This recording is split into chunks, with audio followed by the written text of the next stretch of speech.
IMT is known for its marketing, and it's among the best colleges that you have currently in country. I also have a brother, cousin brother, who is a pass out of IMT 2012. So due to that, I knew the culture of IMT, and I was very excited to be the part of it. Life has been very happening, very hectic, very busy. Something or the other keeps happening all the time, and on top of that, there's academics, and we are taught to. There's a sort of responsibility that the institute pushes on us, and we are taught to handle these responsibilities by ourselves without having any guide like we did as kids, and it's a great learning experience. I feel like what I've learned, because I do have work ex. Uh, so they are very smart individuals over here. You have people coming from all the backgrounds. There are people who have come from different countries as well. Uh, so you get a different perspective. You get to sit with these amazing minds, and that helps you develop your own point of view, and your it adds to your culture. I mean, your culture's views as well.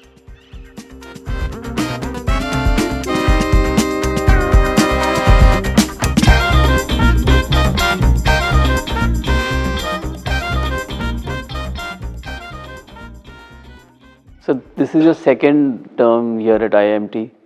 So what vision do you have for IMT Ghaziabad over the next 5-10 years? You've done enough in the past. Everybody has spoken about you very, you know, very energetically.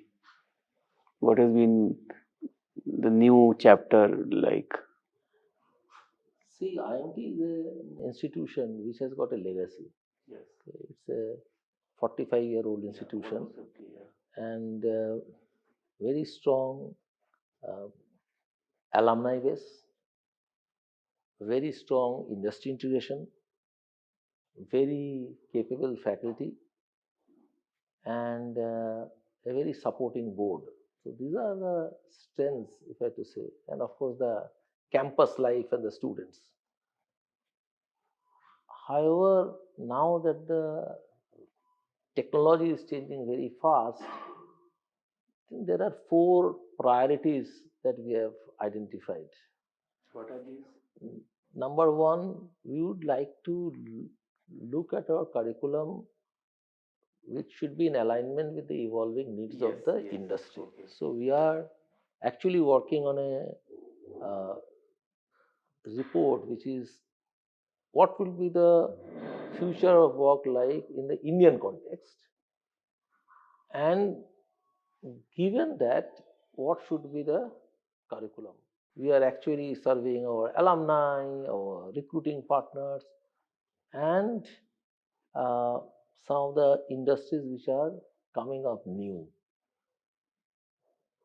plus the benchmarking of some of the top institutions, okay, both international and national, and to see how the curriculum should be going forward. And when I say curriculum, it has three components. One is the content, second is the pedagogy, and third is the assessment. So all three we are looking at. That's number one priority.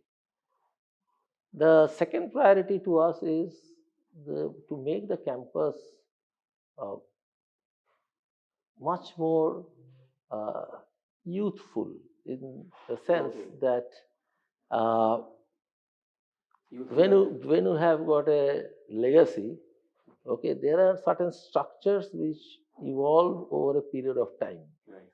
But you need to continuously change. And when we say youthful, means that it should be a digital campus. Right. Okay. So because today's generation is very different, and right now we are sitting in the library and we have the Bloomberg's lab right behind. Now this library itself needs to be repurposed. Okay, because today's generation reads in a different medium, not necessarily the books. Okay, maybe on the iPad. Okay, or a tab. So the that's for the second phase, is how do you make this campus More more youth oriented and more digitally savvy, Okay. at the same time create those spaces where human interactions are more facilitated. Okay. Okay. The third priority is internationalization. Okay. Uh, we are, I think, third or the fourth institution which was accredited by AACSB. We have got strong partnerships. We have got a dual country program where students study 1 year in India and 1 year in Dubai.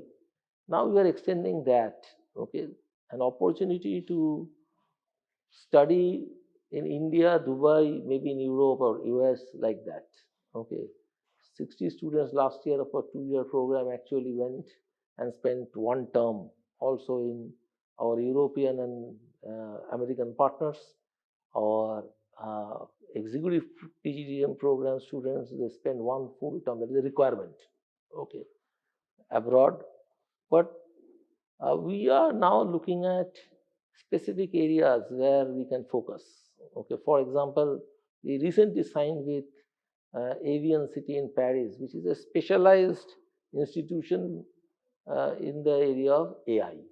Okay, and we thought that such collaborations will help both our faculty and our students to have a very different kind of exposure and experience. So not just going to a different context or a different country, but also to learn things which are coming up new, okay, which is not readily available in the Indian context, and which can enhance the career opportunities of our graduates. It's one side. And second, our faculty also learns new things from what is happening elsewhere. I think that's the uh, third priority. And the fourth priority is we have got a very strong alumni base. Okay. Now, there are positions like CEOs, CXOs, and quite a few are very, very successful entrepreneurs. Given that we need to uh, enhance the alumni engagement in a manner that we as an institution facilitate the formation of an ecosystem where our alumni, our industry partners, our NGO partners, our international partners, and the institution together creates an ecosystem where learning remains lifelong. See, the biggest change that has happened is MBA today is not a finishing qualification. Okay. With new things coming up, today we call about the half-life of knowledge. So the knowledge has become very perishable. Okay, which means there is a requirement to learn continuously. And the idea of the alumni engagement to make sure that we can cater to that evolving need in terms of the new skills to be acquired by those who have graduated, and on the other hand, the alumni contributing towards mentoring to bring in the new skills, to reverse mentor our own faculty, our own students, to learn from them, the existing students, and of course to facilitate new ideas, like the Alumni Association of IMT Ghaziabad is very keen in facilitating entrepreneurship and creating an accelerator program here at IMT Ghaziabad. I think those are the areas. These four becomes our priority. Number one, curriculum in alignment with the evolving industry need. Number two is the whole issue of digital transformation and a new age campus to cater to the new youth. Number three, in terms of the international exposure. And number four is stronger alumni engagement. So you rightly said that people are not very happy with the way curriculum has shaped up in most schools. So it is not in alignment with what the industry has done. Industry has progressed by leaps and bounds. So I want to attract the foreign students as well. Is that what your goal is also? Eventually, yes. Okay. See, India has this advantage of a demographic dividend, so we have got a large application pool. Okay, but we need to attract international students because we need to learn the, I would say, the way how to attract international students. Okay. Okay, we get exchange students, a lot of exchange students, but as full-time participants, how to attract international students That is an ongoing is thing. something which Indian institutions need to learn. Okay. And I think that is something, is a developmental agenda which will take time, but over a period of time you will be able to do it. You said something very interesting. A lot of students, once they get a job, their placements in the campus itself, they get a very good job, but mostly based on a fat salary. But once they're done with it, they don't know how to go forward, because by the time they're doing the second or third job, they don't know how to, navigate. So you said, you were teaching them life skills, so which help them evolve better and better each passing year. See, today, the I would say what I earlier used to say to be termed as soft skills today has become hard skills. Hard skills. Because judgment, decision making, empathy, uh, the human qualities, okay, of being a good team worker, okay, these are the important qualities which will be very relevant going forward. And for that, the curriculum needs to be providing opportunities for the learners to experience, where they can interact with people, interact with different contexts, maybe uh, with entrepreneurial organizations, startups, with NGOs, and to learn human skills. Okay, because you see, earlier the decision, the analysis came in a packet, and you look at a case, you have all the data there, and then you take a call. Right. Today, uh, the whole context has become little ambiguous. Okay, and there is so much data, so much analysis. Which one to choose? Yes. Okay, how do you create multiple propositions? Okay, and how to operate within that ambiguous situation. So you have to plan not just for with available data, but which is something which is not readily available. For that, I think it is very important that the understanding of how the scenarios can evolve, and there's so much of uncertainty, whether it's a geopolitics or technology. I think the key factor becomes the ability to learn, which means learning to learn. Unlearn Okay. and learn. Continuous learning. That's right. Okay. And I think we need to create an agenda for lifelong learning and uh, develop an ability in our learners to learn, like learning to learn. I think that is the key piece. That is the key. And that is the biggest challenge in the curriculum design. Right. So you come from a completely different background. Of course, you've been to Bangalore, you've been to Ahmedabad, you've been here also in the past.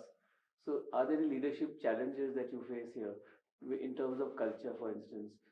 Are there any challenges that you have faced, or what has been the biggest challenge since becoming director, and how do you plan to address it, if any? See, because this is a known place. Yeah. So I think the faculty here is extremely good, committed, and extremely supportive. Okay. The staff here, is there for a very long duration, and they are highly committed individuals and capable individuals.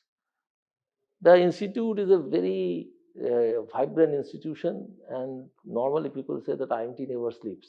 Mm. Okay, And the student community runs most of the activities. There are so many clubs and committees, they run majority of the activities. And alumni is engaged. All the time. So I don't see much of a challenge as such. Okay. The challenge is that how do we create a uh, common agenda for which everybody walks in a same direction. And I think that was the initial challenge. So we had uh, off-site meetings with faculty, staff, everybody together to work on an agenda going forward Towards the same goal. towards the same goal. And I think we achieved that alignment pretty well. I don't find much of a challenge. Otherwise, I could not have been free to chat. So how do you measure success for IMT and for yourself? Is that what your goal is also, to take it to the next level, to a direction where there are only gains? See, the success of IMT is the success of the alumni and the faculty. Okay. How are our faculty being looked up by the larger community? Right. Okay. The respect that the faculty commands the larger community, the difference that our alumni makes to the society and to the industry they are working, that defines the success of the institution. Like the success of the alumni and the success of the faculty determines the success of the institution.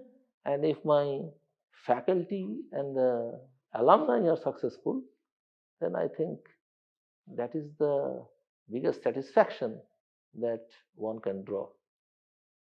But success also depends on making IIT relevant throughout. IMT relevant throughout. I think In a rapidly changing scenario. I think that is a continuous process, and the fact that we have maintained our position and we keep on, rediscovering ourselves. I think the faculty, the professional staff, our alumni, and the students, uh, with a very supportive board, works continuously to remain relevant. See, one of the biggest advantage of being in an institution like this, we get very good students. Right. Okay, number one. And most of the time, the students make sure that we remain relevant, because there is a pressure of the student, pressure of the alumni, and there is a peer pressure on the faculty. So that vibrant culture is what keeps us relevant and keeps us young also.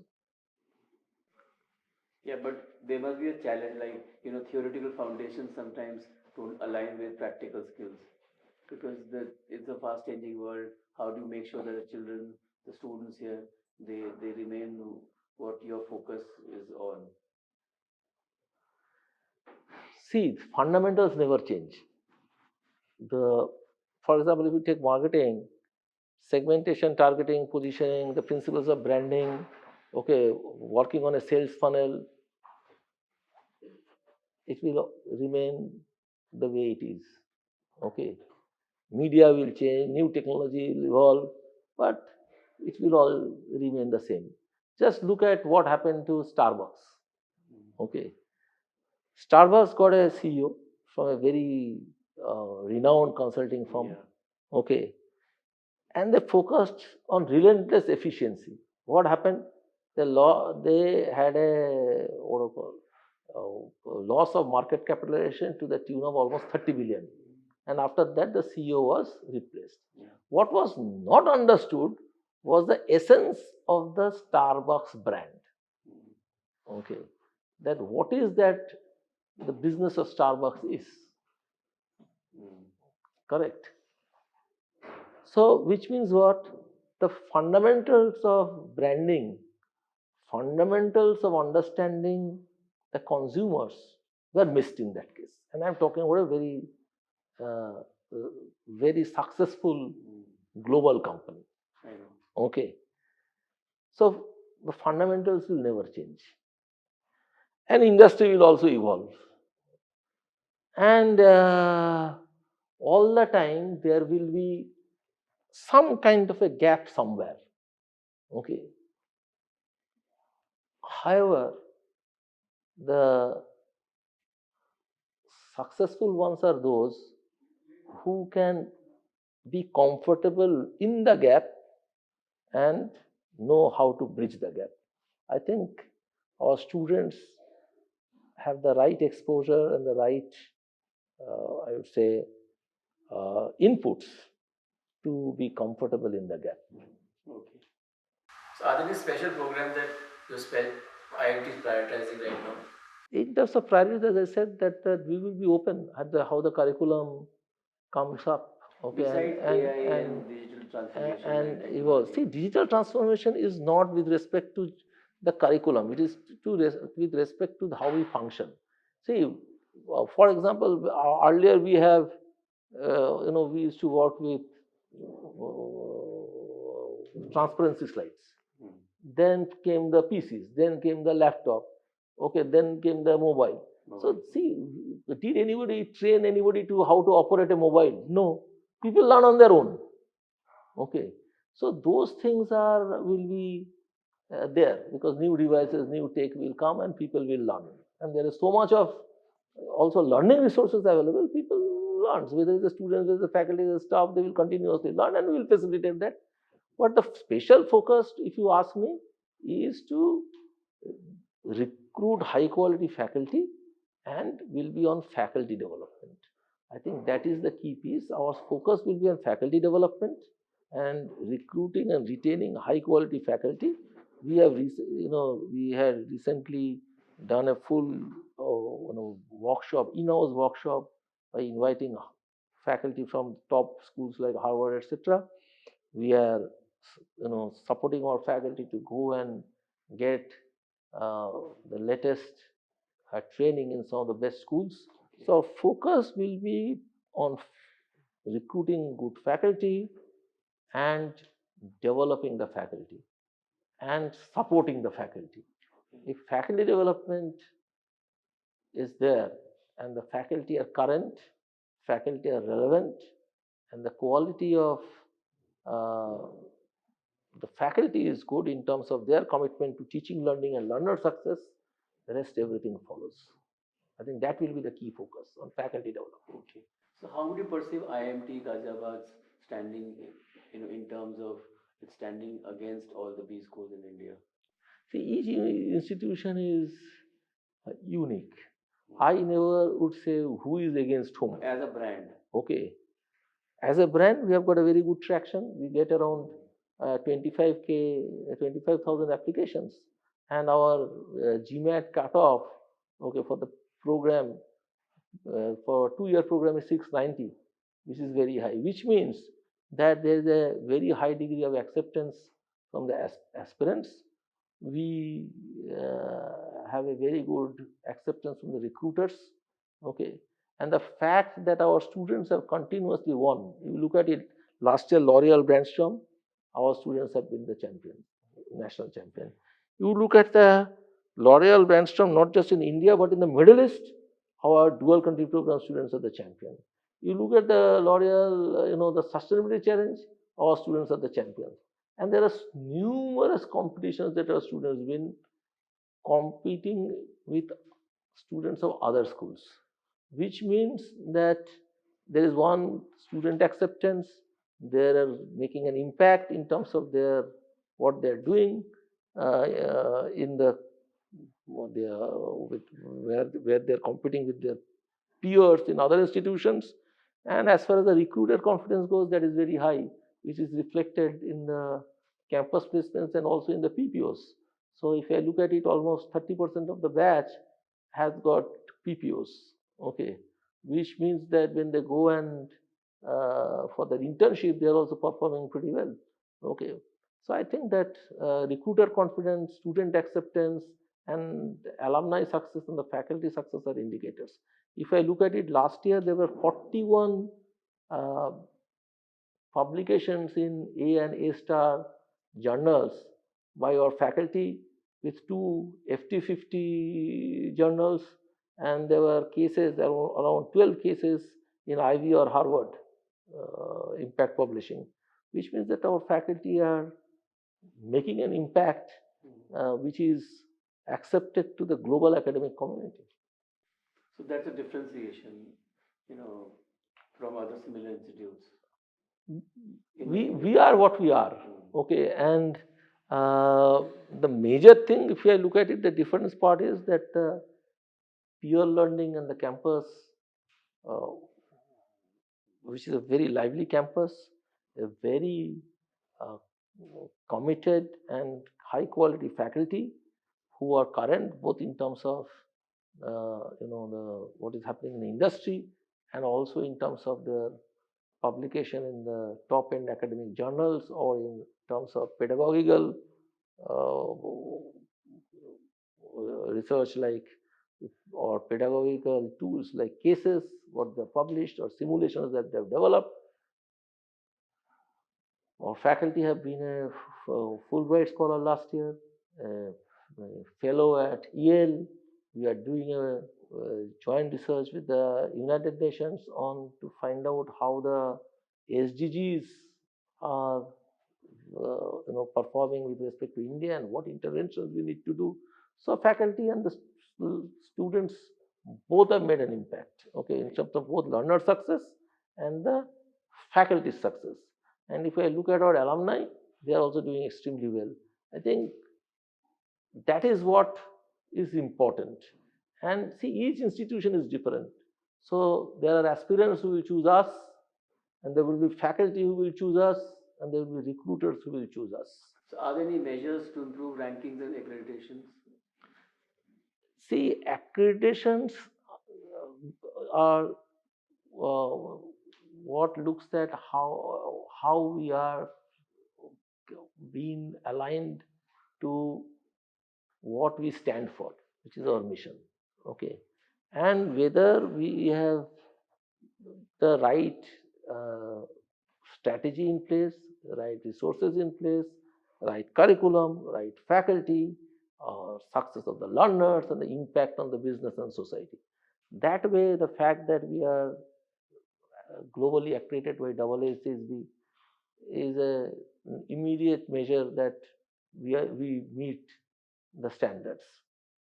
As far as ranking is concerned, each ranking has its different measure, yes. Okay, and I don't want to comment much on that because the most I would say the talked about ranking nowadays in India, okay, I find some of the best schools who are less than 20 ranks. Okay, if I look at their FT rank, they are at the top.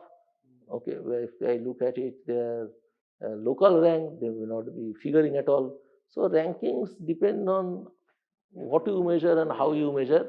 But I think IMT Ghaziabad has done extremely well because our finance program is ranked number 66 in Financial Times, which is which shows or demonstrates that we meet certain standards which is at par with some of the top global institutions of the world. But as far as India is concerned, any steps to enhance global visibility and partnerships? The fact that we are now having partners in Europe, in places like Spain, France, Germany, okay, UK, and also in US, I think our visibility is reasonably there. But see, uh, institutional visibility is one part, but there has to be also country's visibility. I think that the India as an education brand is not so much recognized. Not so far. Not so far. Yes. And we have not done much to enhance the country branding when it comes to education. Okay. And since we are part of the overall country, as and when the overall country's branding goes up, our branding will also go up. But having said so, our faculty, our institution is reasonably well known within the academic community of the business schools. Because when it comes to the global rankings, there are two important feedback which comes. One is from the alumni and also from the peers or the faculty from other global institutions. So the fact that we are in making it means that there must be some degree of knownness. Also the industry at large. Yeah, that's where the alumni comes, the recruiter perception comes. So there is a degree of knownness, yes, but there is a scope to improve. But as I said, we are an institution which has been, I would say, strong on processes and strong on substance. See, right now education is also getting funded by venture capital fund, who has got bond money. Now we would never follow that path whereby we will be burning money to get visibility. Okay, our visibility is a function of the success of our alumni, success of our faculty, and the impact that our faculty and the alumni make on the community. So how does IMT maintain and grow relationship with industry partners? See, it is part of the, I would say, the being of IMT. Because IMT was started by Mr. Mahendranath, who was himself an industrialist. Okay, and industry practitioners to come both for courses as well as for engaging with the students for mentoring and also for recruitment, the internship, etc., etc. So to my mind, uh, that has continued. So A is the CEO series, we have got one. Then our alumni. Then there are all these events which happen. Okay, seminars, events, which are organized by the students as well as for the faculty. Then there's the internship, the projects, and uh, at the same time, we have a very strong executive development cell where we are also conducting management development programs for industry practitioners. So there's faculty engaging with the industry, students engaging with the industry. And that's how the industry relations have continuously maintained. And then, of course, there are so many of our students who are there as graduates and become an alumni who maintain continuously the deep association with our existing students and faculty. So tell us something about the campus placements and what is driving the students in terms of the highest demand for IMT graduates. See, the point is this, that the placement is an outcome of the kind of students who come in, that kind of curriculum that we have, the kind of faculty that we have, and the kind of the opportunities that we create for our students. And the students at the very beginning, okay, they after they come, they uh, go through an assessment center to understand what their strengths are. We have 9 competencies where on which each of the learners are assessed after they come in, and based on their strengths and their career aspirations, they find where the strength matches with the career aspirations they have.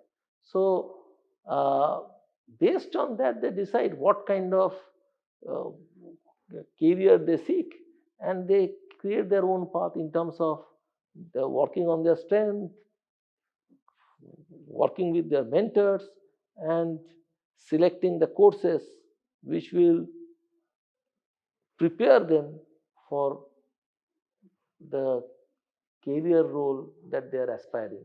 And for the recruiters, it is easy because they can find out students who are particularly interested in that particular role, have the right competencies, are prepared for it. So 3 things become important from the recruiter's perspective. One is time to recruit comes down because the students have already made a selection. For example, our BFSI program, which means that the recruiters know that the students are actually interested in the BFSI sector. Okay. Then they also understand that they are looking at a role like in, say, in investment banking. Okay. So a recruiter, for them, the time to recruit becomes easy and time to deploy becomes easy. Okay. So we are actually making sure that the it's a seamless process. The students should get the right career opportunities, and for the recruiters, it is important to get the right candidate. Right person. Yeah. So you'll be the right person to tell us what sector is driving the industry among students. What is the one that is of highest demand these days? BFSI is in very high demand, no doubt. Consulting, FMCGs, uh, these things have remained constant. Because of the boom in the healthcare sector, the pharma is doing well. Okay, and of course, e-commerce, quick commerce, the GCCs, they have now evolved over the period of time, and I think the service sector, like uh, what earlier was, I would not say the hotel per se, but those who are uh, aggregating, okay, the creating the basically the platform companies, which some say e-commerce or like that, but they have also started attracting good talent. So is there any way they can come back to you when they have career uncertainty in the evolving market? Because as I said, sometimes they get a very good job, the first job, then they are not too happy. They go to the second and third, then they come back. They want to come back to education again to learn or unlearn something. Is there any way you help them, such students? So we have got programs for the alumni, and that is continuously there. Okay. So they can always come back, take an audit course. This is happening in many universities. Yeah. Because that's why I said talked about the ecosystem. The alumni, the industry partner, the faculty, the institution is part of the ecosystem. Because their deliverables, their aspirations don't match their current. So it's not just aspiration, it is about learning new skills. Okay. So I think the ecosystem that we create is going to be the biggest advantage. Okay, going forward, one of the key uh, objective will be to create a vibrant ecosystem. Okay. So any partnership that you want to talk about with global universities as of now, which is in the offing? We are looking at a consortium with 3 of the institutions, one in Germany, one in France, and one in Spain. Okay. I'm not going to take the name because it is getting formed up, but that will be for the purpose of executive education and also to create programs where our learners can learn. Maybe if it is a 120 credit course, 60 credits in India and 60 credits in our partner school abroad. Then idea is that you take one admission and can go anywhere you want to, any destination you want to. That's how we are going to create a consortium. Okay. I think that is what something which will be probably be formed up as a New Year gift. So that is as far as students are concerned, as far as faculty is concerned. But every institute is known by the research, it conducts. So any strategy to boost research output and academic publications? I said that the faculty development is one of our key agenda, and our faculty is, if you compare, we are very research active. Okay. Okay. So we have around 41 A or A star category publications by our faculty, 2 FT50 publications. So they encourage last to year. contribute beyond their teaching. No, that is part of their role. Part of their role. Yeah. So ours, faculty can work on a portfolio. They can go up to 60% research, 30% teaching. They can also create a portfolio of 40% teaching, 40% balance research. Teaching loads with research oriented. So if somebody, it's for the faculty to decide what they want to do, how they want to create a portfolio for themselves. Of course, our primary job is, to make our learner success. See, there's a difference between Indian institutions and the institutions abroad. Okay. Institutions, see, you have to understand the financial model. The financial model of the institutions abroad is based on endowment. Okay. The financial model of the institutions in India is based on the fees that we receive from our learners, whether it is the executive participants, whether it is the PGP participants. Okay, which means that who is funding us? Our funding is coming from the students. So our responsibility lies with the students. So hence, teaching primary with research to support the teaching and to maintain currency. If you look at the institutions abroad, which sits on billions of dollars of endowment fund, the primary responsibility of the faculty is like research, and teaching is taken almost as an add-on. If you look at a July Poets and Quants article, there was a very interesting article on Stanford Business School, and the heading I think was, if I remember correctly, that we are not learning anything. The students of Stanford Business School is saying that. Okay. Why? Because the teachers think that it's a secondary one. And according to the Stanford students, if I remember correctly, they said that their curriculum never changed from 2010. Okay. And the rating, the student rating dropped to 2.9. Now tell me, will you buy anything from Amazon if the rating is 2.9 on a 5-point scale? Answer is no. This year, there are 426 students graduated from Stanford. This year, I'm talking about the current year. 60, I think, out of that, some maybe 70% opted for placements. Okay. And out of that, 66% got placed at the time of graduation. Okay. Now, this is, I'm talking about Stanford, which is the top school. Okay. Primarily, the focus there of the faculty, it appears, is on research because funding is through endowment. Okay. Our case, people assume that if I come there by the time of graduation, I should get a good career opportunity because funding is there by the students and the parents here are the very important stakeholder. Right. Okay. So there's a difference.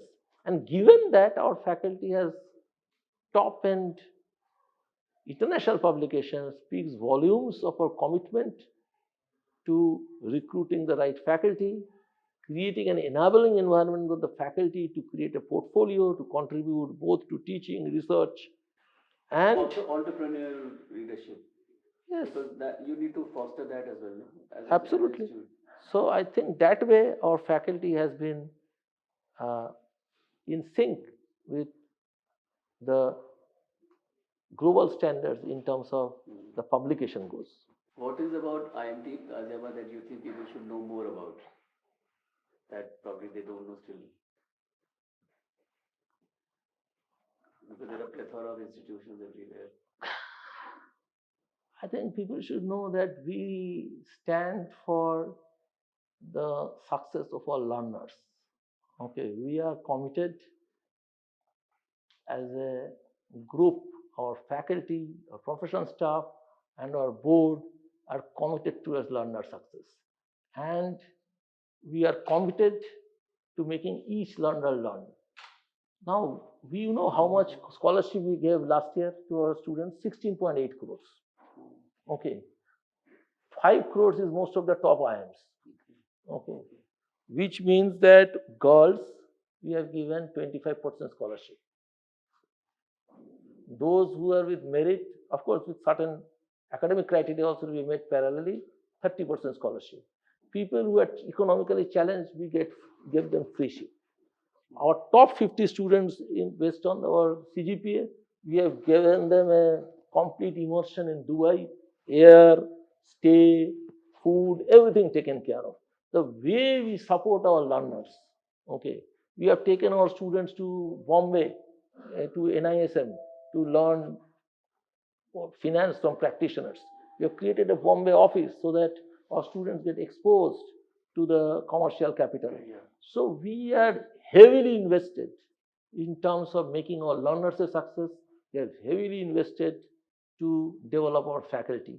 And this commitment toward learner success and faculty development, at least I have not seen and I am not aware of in any other institution.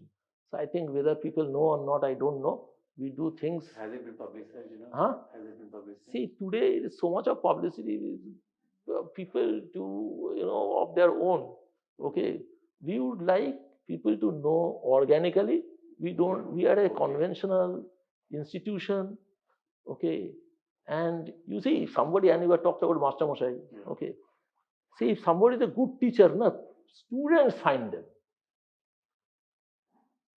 A good teacher need not go to the student. The student has to. Student also finds a good teacher. Okay, teacher looks for a good student. That's why we are doing an admission process. And the student also need to find out a good teacher. Okay, and because they have to make out the difference between noise and substance. And I am pretty confident that our younger generation knows the difference between what is noise and what is substance.